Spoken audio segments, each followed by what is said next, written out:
Welcome to the Food Fight podcast from EIT Food, exploring the greatest challenges facing the food system and the innovations and entrepreneurs looking to solve them. I'm your host, Matt Eastland. Great to have you with us. So stepping into 2022, the food industry and consumers have lots of exciting things to look forward to. So we've got new entrepreneurs, ideas and technologies making their way to the market. And as well as this, COP26 from last year has given us renewed hope as we work together to tackle the ongoing effects of climate change, with the food system set to play an increasingly important role. So with this fresh sense of purpose, today we're exploring the emerging trends in the food system for 2022 and beyond. On the podcast today, I'm really excited to welcome Ed Bergen, who's the Senior Analyst for Food and Nutrition at FutureBridge. FutureBridge tracks and advises on the future of industries from a 1 to 25 year perspective, keeping businesses ahead of the technology curve by identifying new opportunities, markets and business models, and they try to answer your unknowns and facilitate best fit solutions and partnerships. Ed is a specialist in the food and drink arena. In fact, he was also on our previous Trends show back in 2021 as well. So it's a real pleasure to have you back, Ed. Yeah, it's really exciting. Thank you very much for having me. It's really fun. So Ed, before we go on, can you tell me a little bit more about your work at FutureBridge and how does FutureBridge work with different parts of the agri-food industry in particular? I joined FutureBridge at the end of last year.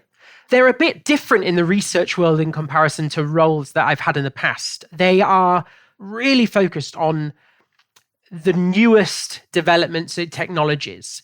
In some ways, actually, let's put it like this. The team that I'm in, so I'm part of the food and nutrition team, they are made up of, and this is not someone I am, which I'll tell you about in a minute, as I'm a classicist. They're made up of engineers and food technologists and crazy scientists, biotechnicians, probably terms that I won't even understand if they gave me their CVs. And it's a team full of researchers like this. So FutureBridge is just focused on trying to understand the newest technologies appearing in various industries. And if I look at food and nutrition, it means that they're looking at patents filed, university papers and pieces of research that have been published, looking at startups and the different technologies that a startup has been launching. And that's not necessarily a product. Mm-hmm. That might be a new piece of equipment in a factory that does something new or a new process that they've invented. And really trying to understand how that technology might have an explosive impact in 5, 10, 20, 25 years. So they're really looking at those early signals to predict where the industry is going. So in terms of the agri-food sector, they're going to be looking at how new factory equipment or new farming equipment might make the agricultural procedures more sustainable, how we can recycle better, how we can, farm seaweed, for example. Yep. So that looking at some of those really early stages, also how you can take certain ingredients and, let's say, put them through a process of fermentation to create a piece of meat that really tastes like meat, but then they've taken a chickpea to do it. So they're looking at all parts of that, early part of the food production side and seeing where that can go in terms of the launches that eventually hit our shelves. Hope that makes some level of sense. I'll probably talk a little bit more about it as we go. Yeah, it totally does. Thanks, Ed. It sounds like a fascinating place to be working. And, especially if you're not a scientist. Everything blows my mind. Well, that's a great place to be. So big congrats on the new role. And thank you. Thanks for taking us through that. So let's just take us back then to last year. And like we said, so you were on our 2021 Trends episode, and we talked a lot then about how the industry should bounce back after COVID-19. With 2021, as it turned out, still being a really tough year in terms of the pandemic, did the year go as you expected in terms of, what you were predicting, and anything that you weren't expecting to see or anything that surprised you? So some of them did. We know that there was some level of recovery in terms of consumer behavior. We went from, a lockdown, staying at home culture to some people getting out and about.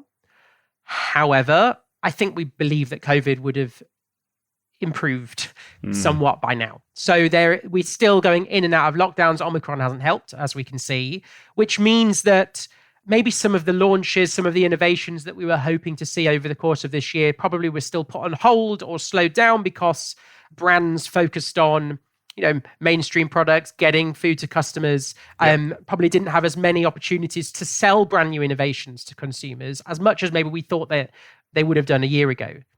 And I guess consumers probably didn't really have the headspace for some of those kind of new innovations. And they, like you say, they just wanted to actually get the food on the shelves and be able to buy them. Yeah, well, look, absolutely. I think there's some consumer changes in kind of consumer behavior that have definitely happened. If you think about health and well-being, actually, health and well-being is a funny one. There's two things that have happened. I think one of them is consumers have realized that they're vulnerable and that, health is really important. And some consumers have therefore focused on eating in a more balanced diet, supplementing their foods with vitamins and supplements, which has been a big thing this year, like immunity. At the same time, there have been other consumers that are like, I'm living life to the full. And actually, they've gone out, they've seen their mates again, they're eating maybe not the healthiest food all the time, and they're trying to enjoy life because we only have one. So there has been, which isn't a great answer of where's the consumer behavior going. So it's kind of either it's gone super healthy or super indulgent. Yeah, and I think people have also realized that it's fine to be indulgent. I think the language has shifted away from indulgence being a big stigma. Mental health's been massive this year, and it's not just about having, functional foods that support brain health. Also, it's just having chocolate, and that's cool. That's fine. And there's maybe been less of a stigma about just having a treat and enjoying it. So there's been a mixture of things happening as a result of the previous year. Yeah.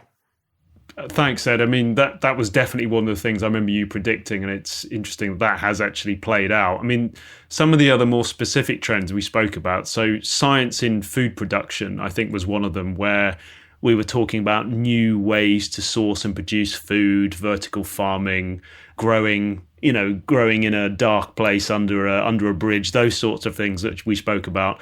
Given what you're saying about some of these, maybe not having the headspace, some of the launches not going ahead, do you think that trend really happened? Did it accelerate? We may not have seen them on the shelf because at this rate, these are all things that are happening, at a production sort of level. However, there are lots of things going on. And I think the most important thing that's going on is that very large companies, and I'll give you a couple of examples, are starting to invest in new ways to produce food. So one of our FutureBridge analysts was just looking at how some of these larger companies, we had examples from Starbucks and General Mills, some big, large food companies are investing in new regenerative agriculture techniques. So in their supply chain, stuff like looking at plant-resistant trees instead of chopping down trees, trying to focus on deforestation and trying to focus on monitoring soil health. Some of these new claims that we're hearing at a product level, but we are starting to see being sponsored and supported by very large food players that are working, at a consumer face-to-face sort of level. So we may not have seen it necessarily on the shelf with big claims, but we are definitely seeing changes appearing in the market.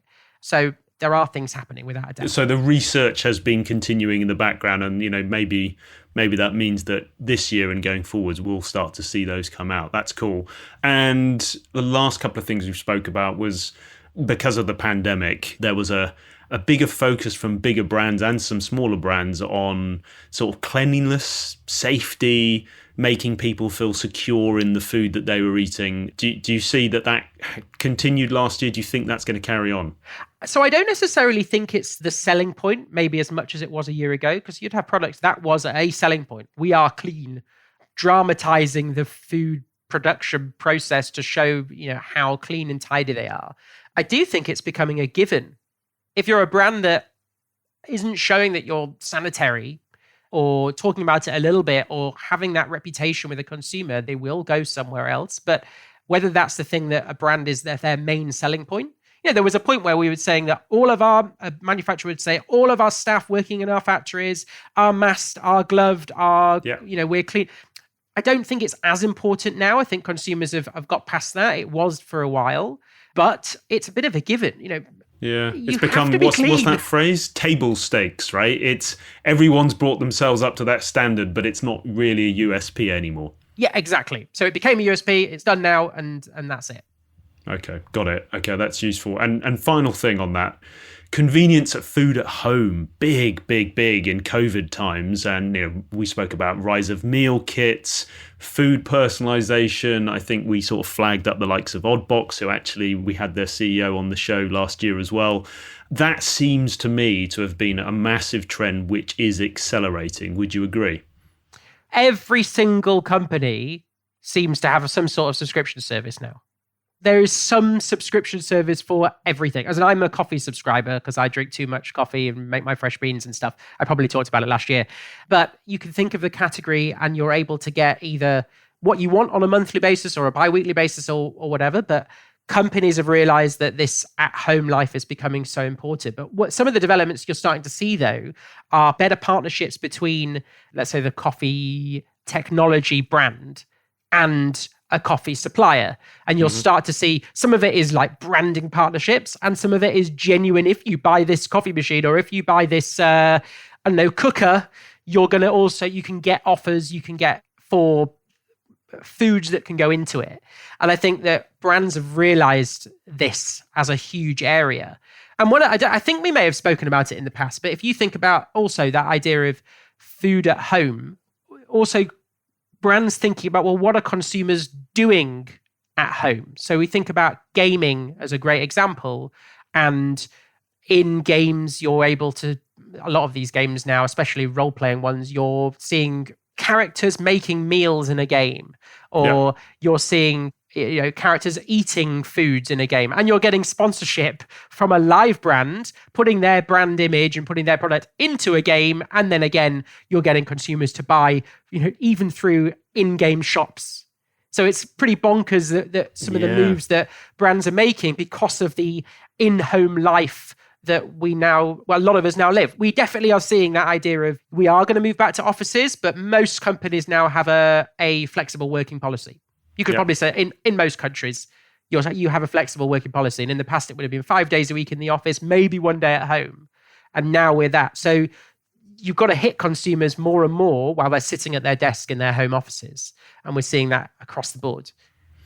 Thanks, Ed. I wonder where it will go, because, you think about the metaverse, which is, the hot topic. And I was talking to somebody the other day, they're saying, now actually you've got people can buy real estate in the metaverse and actually pay real money. And I wonder what the effect of that's going to be on food. But like you say, if it's happening in gaming already, I can fully well imagine that you'll be watching people in the metaverse eating and consuming, and you'll be able to buy them and all that kind of great stuff. Brand launches probably with our VR headsets on, where they launch it through the metaverse, and someone's going to be making some sort of lickable device that you can taste the sparkling drink that brand is launching. It's coming. You see stuff, whether they've really hit yet, but this sort of technology is appearing. And the metaverse is a good example of where brands have a huge opportunity to hit consumers and sell direct through those services rather than go to the supermarket, and then it's delivered to their homes in all sorts of different technological ways. So let's move away from the past, which was we're only really talking about last year, and more towards this year and beyond in terms of trends. So the big areas for EIT Food, our organization this year, are food sustainability, which you mentioned, including the likes of sustainable agriculture, aquaculture, and the circular economy. Also, of course, alternative proteins, health, which we've mentioned, and then finally sort of trust and transparency. So if I can just kind of, for a while, contain your trends to some of these. So sure. From a sustainability perspective, so I was reading about food trends online, and I think it was Bid Food that highlighted, I think this is becoming a term, the Greta effect. And the focus on sustainability is obviously continuing to grow, suggesting that consumers are going to adopt environmentally friendly lifestyle choices, including diets. And, we've seen that through some of our own research regarding Gen Zs as well. So food sustainability for us on the podcast has been huge, and we've spoken about it a lot, but I'd be really interested to get your view on the latest trends in food sustainability. So what are the great innovations that you'll see coming in this space, and which companies do you feel are really embracing this with what they do and the technologies that they're using? I love the term the Greta effect before we get started, because I'm a big skeptic about consumers. And I think the majority of consumers just want to get by, see their families, walk their dogs, have a reasonably happy life, have good friends, and go the day to day. And of course, the noise that we see in the media about, the Greta Thunberg effect or the Greta effect and the need for climate change impact and the activism that we see, I think for the majority of consumers, a lot of them actually just want to get by.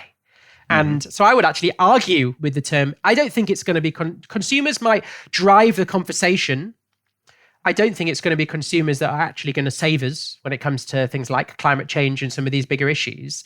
You're right. When you talk about what companies are driving this, it's going to be the companies taking a decision and saying whether or not now or in 10 years, if we're going to survive this, or we're going to, governments eventually are going to make legislation that this is going to come anyway. The cost of meat's going to go up because there's going to be all these things. Therefore, we have to go in this direction. So I actually think that the consumers will move because the companies are giving them the availability of those new products. Does that make sense? Yeah, it does. It does. I mean, so let's use an example then. So you mentioned before about sustainable agriculture, more specifically regenerative agriculture. And we've spoken about that a lot on the show, and we do a lot of work with regenerative agriculture and EIT food. You mentioned that this is being adopted by bigger brands because, regenerative has been traditionally seen as quite small scale. Do you feel that is now becoming a bit more mainstream? If you look at, and I think a good example, if you look at a plant-based milk brand and look at the history of a plant-based milk brand, and you go back 15 years, on the shelf we had soy and almond. And then we've realized that there's a whole load of questions about soy that some consumers don't like. And then we look at, the almond came out as an alternative that might have tasted good, but then they realized that it's got a huge amount of water usage. And then we shift to other nuts, and there's potentially, some nuts that are better than others. And then we've shifted to oats. And we start to go, okay, oats is a better ingredient, not just because obviously there are no animals involved, but then they think about water usage, land usage, the fact that it's better for the soil, it doesn't scar land, it doesn't remove the opportunity to keep plant. So the industries are moving that way already. If you think about the consumer, was it them that said, I don't want to have soy or almond, or was it the industry that said, we have a better option, and they put the tagline and said, and also it's better for the environment? And then while the media and the noise was out there that we need to do better, the brands were launching. I think it's the best example of how you start to see the industry move, and the number of soy products are slowly declining or stabilizing. And then the increase of these new ingredients, legumes and oats that are appearing that are better for not just for us because they're full of functional, claims, but they're also healthy for the industry, for the soil, for the ground, so I think that's probably the key example right now where you've already seen it shift. And I'm sure we'll talk about alternative meats as well in a moment. But if you're looking at brands in general, they're running out of land. So it's not even, they have to solve this problem. So you're seeing a shift in how they run farms, things like crop rotation, and they're rotating on a monthly, bi-monthly, yearly basis, different ingredients. And there's an idea that certain ingredients, you can grow a single ingredient, but once you use that ingredient on that piece of farmland, I'm trying to make this really monocropping, isn't it? It's not great in the long term. But if you're able to plant 10 different ingredients on the same patch of land over time, and it rolls and rolls, it's so much better for that land. And you can continue to rotate. And it also means that you can also move with the trends as well. As new trends appear over the next few years, new ingredients appear. So that's something that we're seeing a lot of related to sort of soil. We're seeing technologies where you can actually read. So that we call it at FutureBridge remote soil sensing, which is one of our trends tracks looking at regenerative agriculture. And we're able to sort of understand soil carbon, organic matter in there, the micronutrient level in that patch of soil. So you're able to start to understand, how good that soil will be in growing something. And if you're reading, you're getting poor numbers, then maybe it's that instead of focusing on growing, you actually focus on regenerating that soil before you destroy it. And so we're seeing a mixture of technologies and choosing certain ingredients that are better and mixing that together to get to a better future. Yeah. It's interesting you say all of that. I mean, this is absolutely something that we kind of, on our side in EIT Food, we saw coming, I think, and there's been a big focus on sort of soil health, and we're seeing some startups. Actually, we had a couple of startups on the show tail end of last year talking about the latest tech in regenerative, getting to the place where you have sensors on plants which are actually watching the nutrients and making sure that you're targeting the right nutrients, and then you have drones over the top which potentially are going to be communicating with them, and it's all becoming like a really highly technological space, which of course is helping the soil and the environment. So I mean, for us it's super exciting. I don't think any conversation about climate change will be complete unless we start to talk about COP. So I mentioned COP26 at the start, and I think it's kind of put food on the agenda because it wasn't really there. It wasn't talked about much before. So we had the UN Food Systems Summit last year, which I think kind of opened the world's eyes up to the importance of food systems when we talk about climate change. And now, going to the road of COP27, you've got the likes of UN Special Envoy Dr. Agnes Kalibata stressing that there's a quote here: the intersection between climate and food is profound. If we do not address food systems driven climate emissions, we simply cannot make our 1.5 degree target. And it would be interesting to get your thoughts on, what you might expect to see in the road to COP27, or anything that you'd love to see coming off the back of it in terms of, climate change in food systems. So things that I really would love to see. I want to see governments making the price of these new products, plant-based products, cultivated meat, which we haven't got into too much, but this sort of cell-based technology that's appearing, that I want to talk about in a minute. I want to see governments take notice and go, okay, we need to invest to a point where these new innovations that are going to have a drastic impact on climate emissions from the food industry become cheaper and mainstream, so that consumers have a genuine alternative to buying. You can still buy sort of chicken drumsticks, chicken legs in a supermarket for like £2 for 10 drumsticks. And, you're still able to pay a tiny price for meat products when, I'm a meat eater. I have a load of plant-based food because I enjoy it, but we want to get to a place where it doesn't matter whether consumers are shouting about it or whether they're vegan or not, that the alternatives that are available and that taste good and that cook well and that they are genuinely cheaper and they get to market as fast as possible. And we want governments that come together to sort of push legislation that maybe it is putting taxes on the meat industry globally and looking at those countries that have those highest emissions and finding ways to supplement the industries that are going to help fight climate change. I don't know if that's quite a strong point, but I would love to see, governments looking at those solutions rather than just shouting about the fact that it's really bad. Yeah. Because is cattle the number one carbon issue? Is it cattle or vehicles? It's one of those two. And we discussed this when we before. Yeah, I know that the food system, the production of food, in general, is one of the greatest contributors to climate change, up to almost 30%, I think it is. And of course, cattle is and production of cattle is a big part of that. So yeah, it's definitely up there. And of course, this is driving that push towards alternative proteins. I mean, I know that you're keen to get to this, so why don't we jump into it? Because of course the two are linked. So we've spoken on the podcast about alternative proteins a lot. We've had conversations about fermentation tanks, plant-based proteins, lab-grown meat. We've spoken about microalgae, and then even like one of the podcasts we had, which is super fascinating. We talk about giant mushrooms known as chicken of the woods, which are now being produced at a more commercial scale, which, they are naturally occurring and taste like chicken.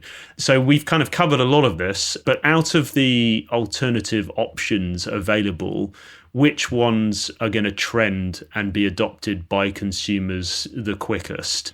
Quite simply, if you want to get all consumers taking this situation seriously, you need a product that is the same in taste and texture and look and feel and in enjoyment, in the way you cook it, that's identical to meat. And therefore, the cell-based, the cultivated meat industry is likely going to be the key player in solving this problem. Because for a consumer, they quite frankly don't care.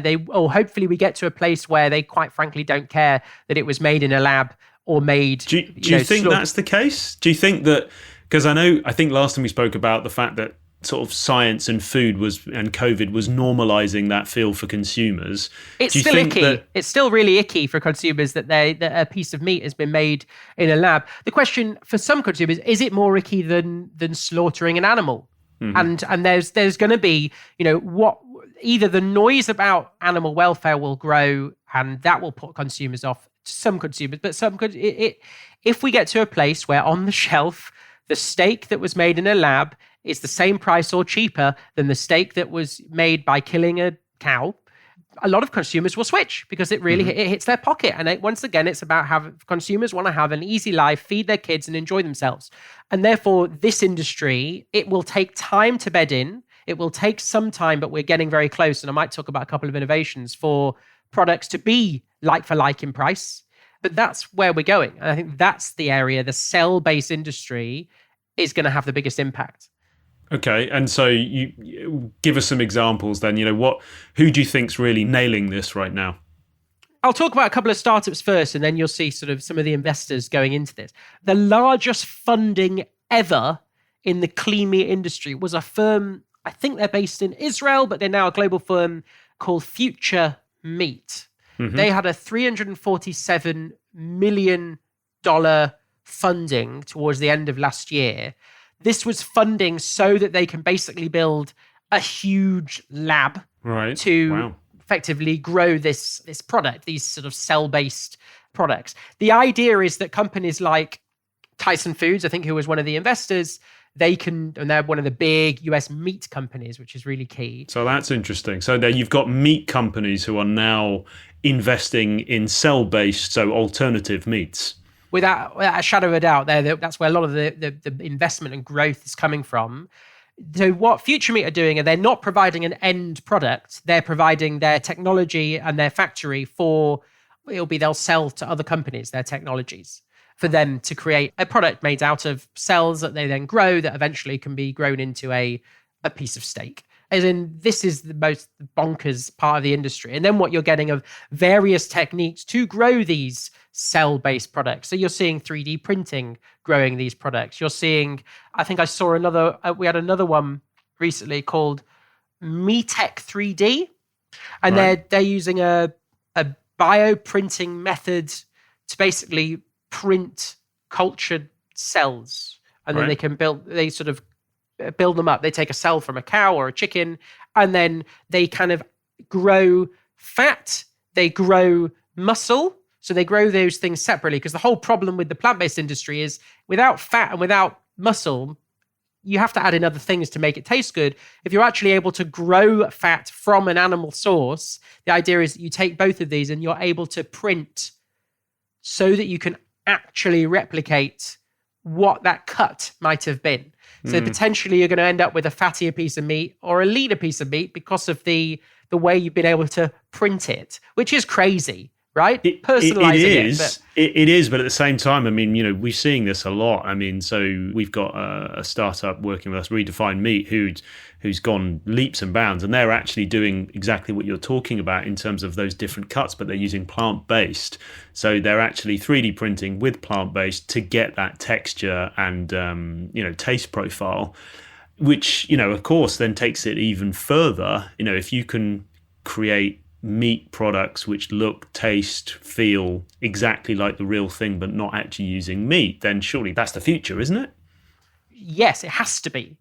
It has to be, because the global population, I think, is still growing, and we're going to have to feed them. And if we find a way to grow meat without needing cattle and animals on farms across the world to feed, this is going to be such a much better, lower value way to feed the population. So it's not just this is the future. It has to be. Yeah, I mean, I think this debate, we probably do it a disservice if we don't talk about alternative proteins in its broader sense. So not just alternative meats, but alternative protein. So any real trends and innovations that you're seeing, in the alternative protein space. I think you were mentioning to me before about chickpeas, for example. It's my favorite ingredient. You probably know this. Well, you're a big fan of hummus. I think you and I have that in we've common. Discussed this before. One of the main things they're looking at, separate from the fact that we need a meat alternative, is looking at proteins and alternative ingredients to sort of animal-derived products, but can fulfill the consumer with taste, with texture, and also the kind of health demands that those consumers want. So they're looking across the industry and also be sustainable for the planet. So you will get ingredients within the sort of plant protein space, and it's, chickpea might be one of them, but stuff like, we're seeing more things like fava beans, mung beans. Yep. We know that oats and peas and all sorts of ingredients that are coming to the fore that maybe before you didn't necessarily see them in food production at a massive, crazy scale, that are now really being used as much as possible. You see ingredients like hemp, which obviously has its linked to CBD, and obviously as a new ingredient that consumers like. But again, it's back to that mental health claim that they're looking for, but from a natural source.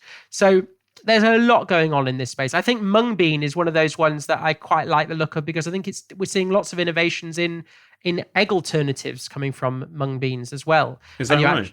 So if we look at some of the developments that we've been seeing, mung beans is being used. I think I need to remember if in Europe, whether mung beans is now listed as an ingredient that's safe, or it's just been done. I think there's a brand called Just Egg, and I think they've got EFSA approval.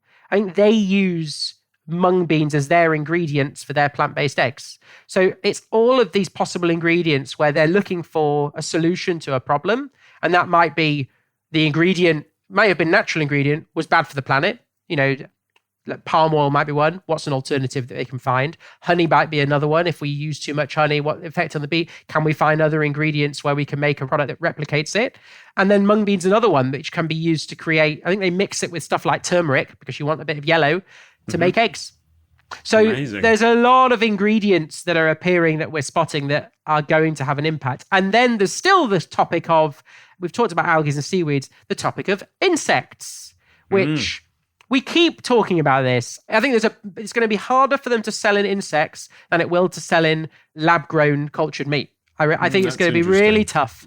But insects are a huge opportunity from a protein and sustainability as a source of sustainability. Ingredients like, I think we have the black soldier fly, like crickets, fruit flies, grasshoppers, mealworms, all of these sort of insect ingredients that, FutureBridge have a big trend map, and they sort of track all of those ingredients as opportunities and growing spaces. So it's an industry to look at.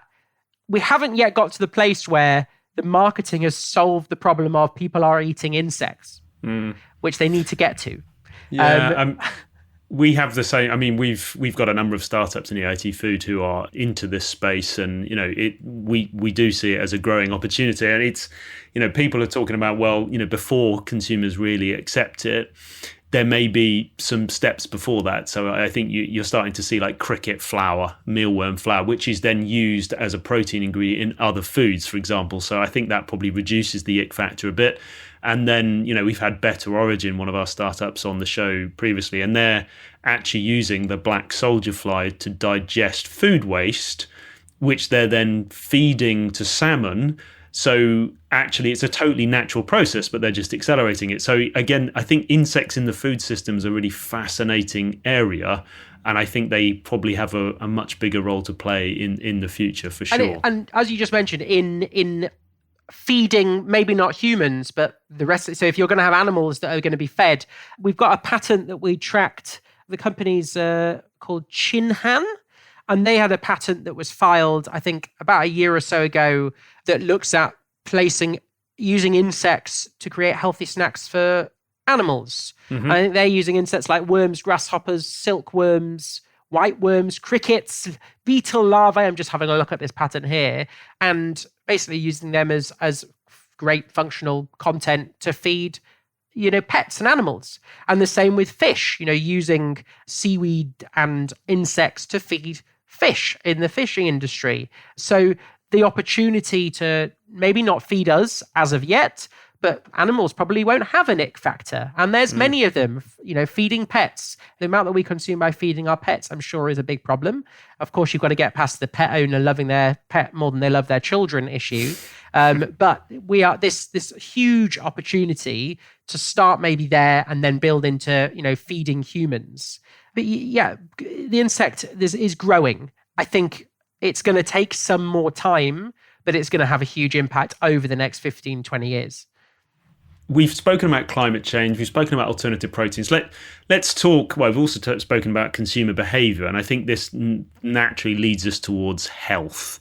So we did see this as a big trend last year. What do you think about the big innovations coming out in the health space that will be going big in 2022 and beyond? So there are some sort of smaller claims that are appearing that I'll mention first. So I think we're seeing them in supplement level stuff. If we think about what we've been doing over the past couple of years, we've been sitting at home watching TV. A lot of people haven't been getting out and about as much. It's affected their sleep. They're having mental health issues. They might be struggling. So things like sleep support, eye health, some of these sort of smaller claims that we've seen over the last few years have been starting to grow. I think that they're going to continue to have a really, really big impact. Whether we'll see them only in the supplement space for now, or are we going to see them in food products, over the next few sort of months and years, that'll be interesting. Because at the moment, can a food product, does it have the legislation to allow them to put sort of eye health claims? How many of these ingredients do you need to make an eye health claim? But some of those claims are going to be growing. So what brands and functional food brands are looking at are, what are the areas where consumers are struggling, and try and target them. So mental health is another one, but what aspects? Well, things like focus, things like tiredness, things like joy, bringing some joy, energy, some of these areas that consumers are really starting to understand themselves more. These are going to be claims that will pick up and find ingredients. And then coupled with the technologies that we now have, so digitization of health, i.e. consumers can tell apps how to personalize their health for them. So they'll tell apps, this is what I'm like, this is how much I sleep, this is what I do on a daily basis, this is how much, the type of job I have, etc., etc. Send my blood sample in, maybe, but that's still at a very early stage. Send a urine sample in, to these companies where they actually say to you, you personally are lacking this and you have lots of this. And so consumers, it might not be that they get a supplement that's designed for them, but they'll learn more about their health needs. And they might diagnose themselves, or they might go to an institution to be diagnosed for them. But that targeted nutrition and the widening of what's healthy. And I think in the past it was we needed some protein, we needed some fiber, and we didn't want to have too much fat and calories. I think if you go back to the 90s, that's about as far as health was, probably. And now we have this huge range of diets, but also understanding that we can target all sorts of health issues with different food products. Yeah, you're absolutely right. I mean, targeted nutrition seems to just be growing and growing and growing. And, it's interesting that you mention about like consumer awareness, which seems to be driving that, which is fascinating. One last thing on health. So on our last podcast, actually, so we were talking about ideal diets from around the world. And one of the issues that emerged is that certainly in the Western world, at least, you need to be wealthy to be healthy was one of the things that came out. And do you think that the latest tech and innovations are going to change that and maybe more democratize, health for consumers? It depends on how we define health. And I think the big problem is that I follow somebody on social media, and he's called the Fitness Chef.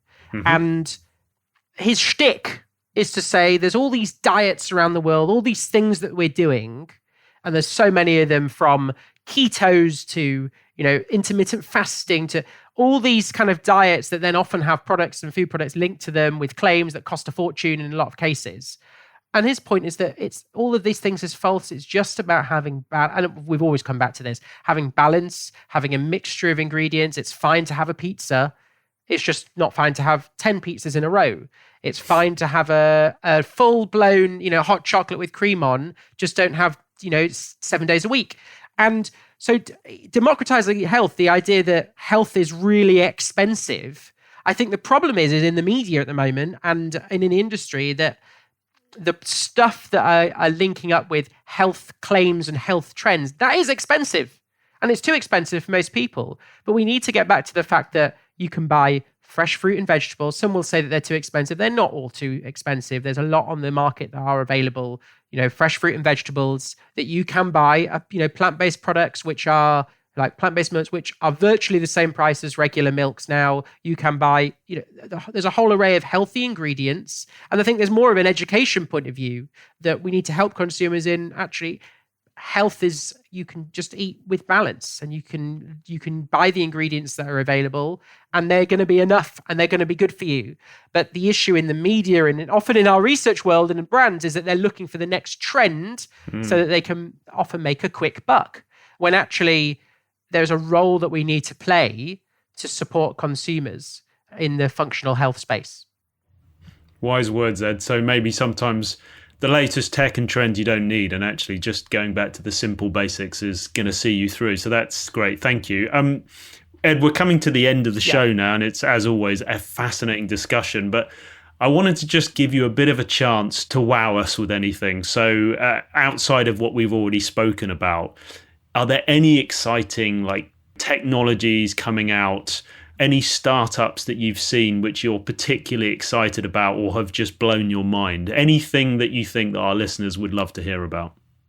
So I like the fact that consumers can have access to industries and sort of to understand where their food products come from. We've talked about it kind of a lot. I'm going to give two examples. One is my favorite food example. I mentioned this before, but I love what we're seeing in sort of blockchain, that what we're able to do is really track the history of a product in much more detail. They know where it was grown, how it was delivered, where it's been, how it got to a supermarket, how it got to their front door, and then they eat it. And then they also know that. So I love the fact that this isn't about, a new technology, or this is just about understanding where your food has come from. And then you would talk about empathy. We're going to get empathy and understanding of the industry much, much more effectively if consumers sort of understand their food industry. So that's one. But then I'm going to talk about my favorite thing that I learned in the last 2 months from FutureBridge. We've seen a startup called, a company called Sundial Foods. They've raised $4 million. I think they've had some funding from Nestle, and they've been able to invent chickpea-based chicken wings using a technology called mechanical fractionation.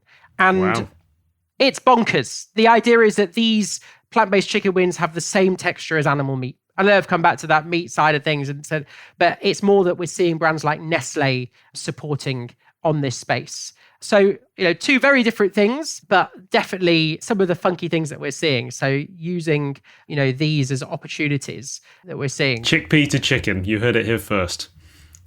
Absolutely. And again, my favorite ingredient. And also I do eat meat, and it's one of my favorite things.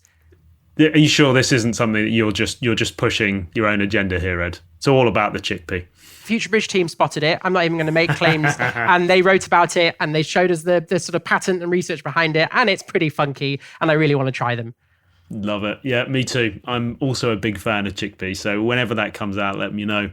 Ed, thank you so much once again for your time today. It's always a total pleasure and is always super interesting. So tell us, where can listeners go to find out a little bit more about what you do and what FutureBridge does? So firstly, you can find, I'm on social media platforms and stuff, but FutureBridge, go to futurebridge.com, which is obviously the main location to find out about what we do. My team, we offer two sort of, products to companies out there, R&D teams, brands, manufacturers, which is, one is a subscription product tracking things like alternative proteins, packaging, industrial food, manufacturing, sugar reduction technologies, looking at technologies, patents, and new developments in those areas.